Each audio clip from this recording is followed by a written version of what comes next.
Bom, agora a gente vai para algumas perguntas mais específicas de alguns equipamentos. Mas fica ligado, se você sentar e aguentar até o final, ainda vai ter dois equipamentos muito polêmicos de bônus. Qual velocímetro usar? Pensei em usar um velocímetro com USB recarregável. O fato do velocímetro ser recarregável via USB é uma coisa tecnológica que pouco importa, porque no fundo um velocímetro de bicicleta com uma pilha minúscula dura por anos. O que é importante você buscar no velocímetro é a precisão dele. E ele marcar, mesmo que está andando bem devagarinho. Isso é uma coisa que você tem que prestar bem atenção. Porque tem velocímetros que param de contar se a velocidade estiver muito baixa.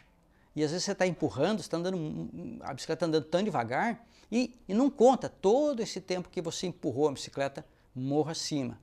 Outra coisa que é mais básica ainda é ele ter capacidade de andar na chuva, ser resistente à água pelo menos. E as funções básicas lá, pelo menos, cara, ter média de velocidade, velocidade máxima e que dê para zerar, né? Odômetro parcial e total. Se o odômetro puder, mesmo o total puder ser zerado também, é uma outra qualidade mínima, né, de um odômetro de bicicleta. E esse pezinho descanso é parafusado no quadro? Ô Edson, dá uma olhada aqui, ó, vou mostrar aqui. No caso, ele não é parafusado no quadro.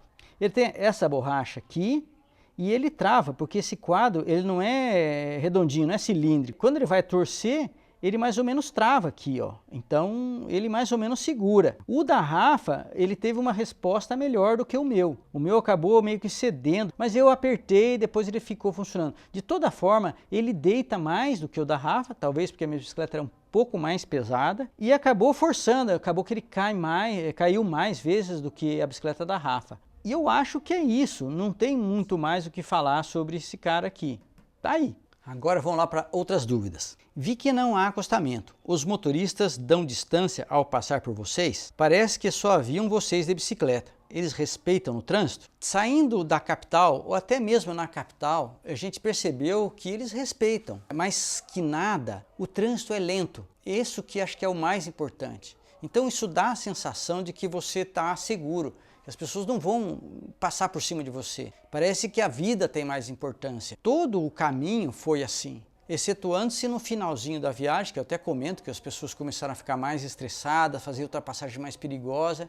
O resto, cara, era muito tranquilo. Os carros tudo velho, muita moto, mobilete, aquelas com 50 cilindradas, motor com 2 tempos, bem pequenininha. Isso reduz a velocidade do trânsito. Passa bicho atravessando a estrada, tudo isso faz com que seja mais fácil do cara reduzir ainda mais a velocidade, esperar um pouco. Os caras já são calmos, então isso que dá essa segurança a mais. Queria saber como fazem os ciclistas viajantes quando saem ou chegam pedalando de grandes metrópoles, com a insegurança das vias públicas, tanto em termos de trânsito como a violência social em si. Isso é uma coisa muito importante, que sempre que a gente projeta um roteiro de viagem, tanto para os nossos guias quanto para as nossas viagens, a gente considera bastante e pensa e tenta solucionar isso de alguma forma. Por exemplo, em todos os nossos guias que atravessam o país todo, tem uma capital só que a gente entra e sai dela de bicicleta mesmo, que é Curitiba. É a única capital que a gente viu formas de fazer isso. E na verdade são 3 saídas e entradas, né, diferentes. Todo o resto é tudo cidade pequena. Para terminar ou para começar lá no nosso guia mais ao sul, lá em Gramado, a gente já pensou nisso. Então a solução não é chegar em Porto Alegre, a solução é pegar um ônibus circular, mais ou menos circular assim, né? Um ônibus simples e fácil, né? Que você pega na rodoviária ou no aeroporto para chegar em Gramado. Você vai direto, isso é uma solução.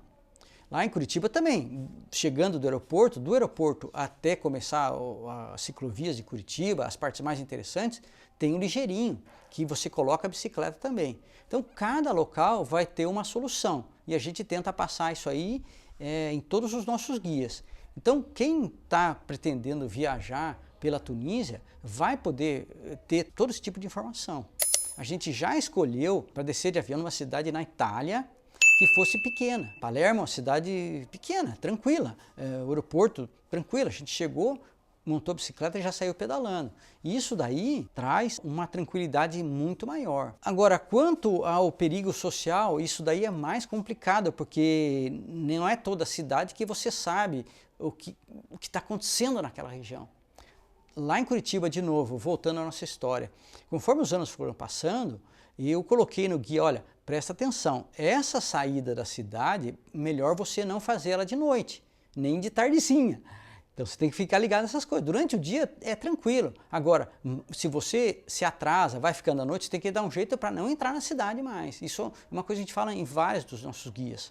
Uma coisa que ninguém perguntou, mas é que eu quero voltar a esse assunto porque é uma descoberta, a gente ficou bem feliz com isso. Quem está seguindo essa série da Tunísia desde o começo, sabe que a gente tentou carregar a bicicleta de uma forma mais simples. Aí colocou uma rodinha para não ficar tão pesado e tudo mais. Volta lá no primeiro capítulo dessa série se você quer saber mais sobre esse assunto. O link está na descrição do vídeo, toda a série. Quando a gente chegou na Itália, tinha quebrado a rodinha, eu acabei jogando fora tudo. Falei, depois eu vou dar outra solução, não quero nem saber desse negócio. Quando a gente começou a pensar como é que a gente ia fazer com a volta, se ia comprar outra rodinha, o que ia fazer, eu repensei quase tudo isso. E eu cheguei à seguinte conclusão. Vamos lá. Olha só, aqui é a bicicleta do jeitinho que a gente amarrou. Lá no começo também era mais ou menos assim. Então aqui estão os pedais, aqui tem alguns equipamentos, coisas para montar, desmontar a bicicleta, né? Garrafinha, e a gente colocou de novo o guidão aqui, torceu aqui, ali a gente protegeu com garrafa PET. Desse jeito ela ficou, não tirei a roda. Para quê? Essa roda aqui é que vai apoiar a bicicleta no chão quando eu estiver carregando. Então eu simplesmente pego por aqui e puxo ela. E ela vem. Ó que legal. Que tal? Agora não tem mais rodinha nem nada parecido com isso. Ah, tem um detalhe. Ela não pode ir para trás mais, porque vai travar a corrente. Até uma coisa que tem que tomar bastante cuidado. Talvez eu consiga descobrir uma forma mais segura de fazer isso. De toda forma, ela não pode ir desse jeito. Ela tem que estar parecendo que está embalada. Então a gente conseguiu um saco enorme de lixo que simplesmente colocava aqui, ela cabia certinho aqui e aqui, e colocou fita e o que mais segura mesmo, que é o que por onde os caras vão pegar para jogar lá, arremesso, né? O barbante que vai dar esse tipo de segurança. A partir de agora eu não quero mais saber de rodinha nem de nada, cara. É só botar assim desse jeito e vai. A gente ainda não montou ela. Então a gente não sabe muito bem se alguma coisa estragou. Quando a gente chegou em Palermo, a única coisa que ficou ruim mesmo foi o disco dianteiro. Ele ficou torto. Aí você tem que dar uma desentortada. Mas não vou trocar de disco, cara. Ele fica pegando, eu vou lá, mais ou menos deu certo. Aí ele gasta um pouco e já fica mais ou menos legal. Fica pegando, cara, mas eu não tô nem aí. Para quem ficou até agora assistindo esse vídeo, merece ver os dois bônus de temas polêmicos. Qual espelho vocês usam? O meu era um chinesinho, vagabundo. Da Rafa era da Decathlon, que era um bonitão assim. Mas ele era muito protuberante para fora e ele quebrava com facilidade. E também não é barato. Agora esse espelho aqui, ó, dá uma olhada. Esse é o mais barato de todos, porque no fundo a gente ganhou ele da Renata Falzoni. Ele é fabricado no Brasil, parece que a tecnologia também é brasileira, não tem nada de coisa chinesa e tal. E ele é o melhor espelho que eu já vi. Ele fica mais ou menos para dentro, assim, fica mais ou menos protegido, mesmo que a bicicleta caiu várias vezes. Ele não foi fácil de quebrar, ele está todo riscado assim e tal. Ele funciona bem, dá para você ver bem atrás e dá para colocar em várias posições. Então, se você está procurando espelho, eu acho que isso aqui, ó, eu ganhei da Renata, a Renata ganhou do fabricante. Eu não conheço o fabricante, não sou patrocinado por nada, não tenho link nem nada, cara. Mas é aquela história que eu falei, velho. A gente fala aquilo que a gente gosta e ainda mais uma informação dessa, apesar de ser polêmica, né? Eu acho que vale a pena as pessoas saberem que existe uma marca brasileira, inclusive. Agora, se segura, pessoal, que essa é algo assim altamente polêmico. Então eu espero que tá assim conversando com pessoas adultas aí. E se não tiver e forem grosseiros, eu vou cortar o comentário, mas se não, pode comentar. Muitos viajantes costumam levar a bandeira do país de origem na bike, mochila, etc. Qual a opinião de vocês a respeito disso? E se você está viajando no Brasil, não faz muito sentido você estar usando a bandeira brasileira. Sempre foi muito benquista. Na volta ao mundo, tinha uma bandeira que foi da minha mãe quando ela era criança, quando o Brasil não tinha tantos estados, então a bandeira tinha poucas estrelas, é bem interessante. E mesmo quando eu saí do Brasil, a bandeira era um símbolo, né, nacional, que era meio que restrito assim. Você não podia pôr a bandeira hasteada na tua casa. As pessoas falavam que podia ser presa até. Não podia usar a bandeira em qualquer lugar. Era só cerimônias. O Estado segurava a onda mesmo. Só era hastear a bandeira, arriar a bandeira, a gente fazia isso. Tinha que ter luz na bandeira, mas era bem restrito. Você não comprava a bandeira em qualquer lugar, que nem se compra hoje. Claro, hoje tudo feito na China, tudo mais barato. Mas mesmo assim, não era uma coisa simples. Então eu tinha uma única bandeira que eu guardava. Em algumas ocasiões eu tirei ela assim. E quando eu cheguei no Brasil, aí sim eu coloquei ela. Porque é um negócio que atrapalha também assim, né? Fica batendo, molha, fede, suja. Agora, não, eu uso ela mais ostensivamente, depois da volta ao mundo, eu uso ela mais com frequência. Principalmente quando eu vou para países árabes. A América do Sul, o Brasil, queira ou não, é mais ou menos tido como imperialista.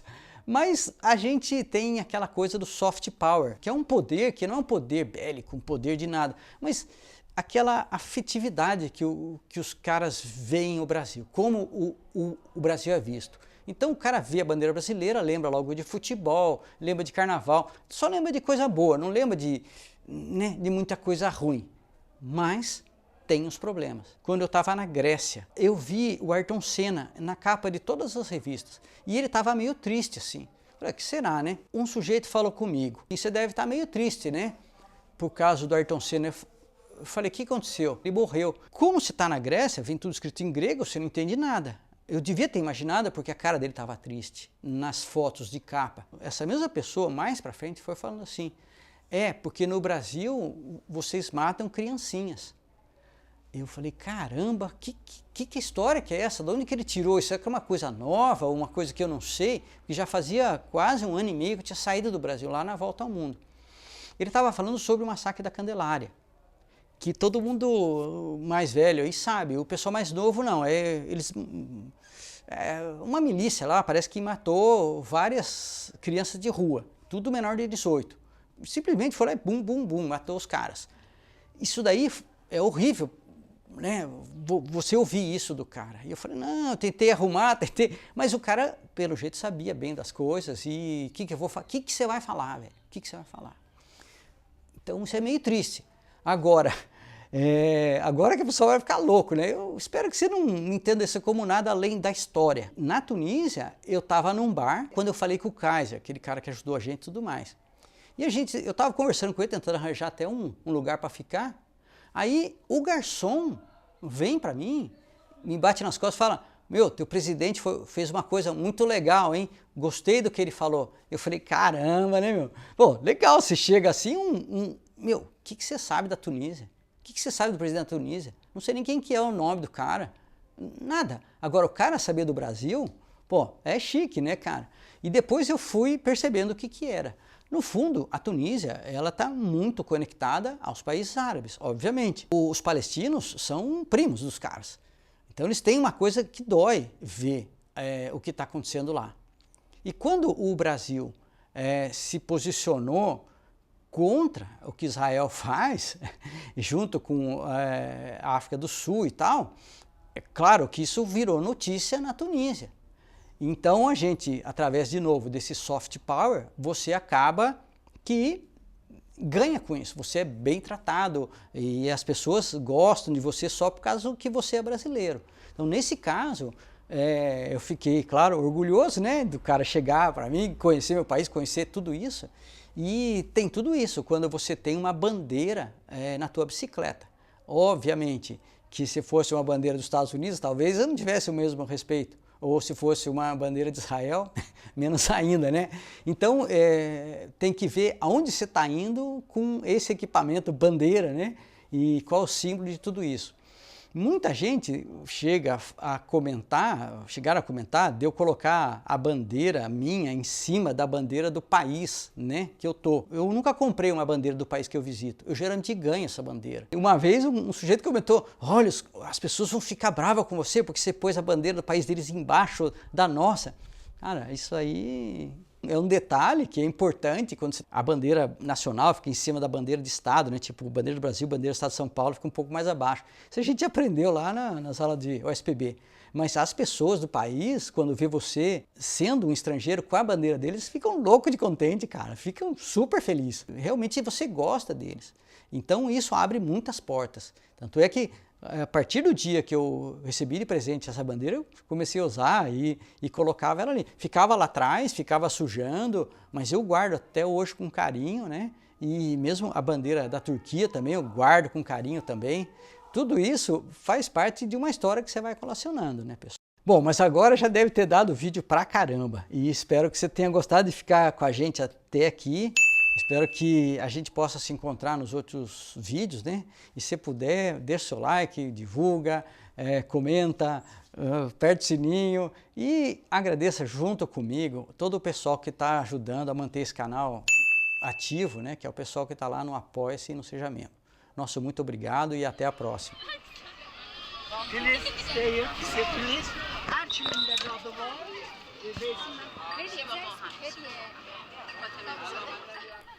Ninguém nos conhecia, mas o assédio é comparado ao que receberia uma personalidade famosa.